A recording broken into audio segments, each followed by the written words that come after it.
বিসমিল্লাহির রহমানির রহিম।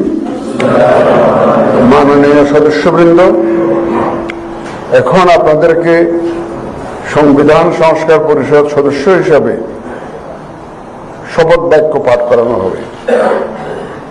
আপনাদেরকে অনুগ্রহ করে দাঁড়িয়ে শপথ পাঠ করার জন্য অনুরোধ করছি। উল্লেখ্য যে আমি শব্দটি উচ্চারণের পর মাননীয় সংবিধান সংস্কার পরিষদ সদস্যগণ ডট চিহ্নিত স্থানে নিজের নাম পাঠ করবেন। আমি সংবিধান সংস্কার পরিষদ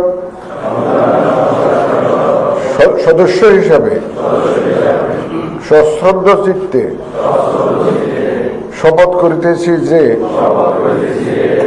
আমি যে কর্তব্যভার গ্রহণ করিতে যাইতেছি তাহা আইন অনুযায়ী ও বিশ্বস্ততার সহিত পালন করিব।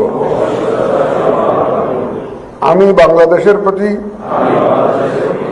অকৃত্রিম বিশ্বাস ও আনুগত্য পোষণ করিব এবং পরিষদ সদস্যরূপে আমার কর্তব্য পালনকে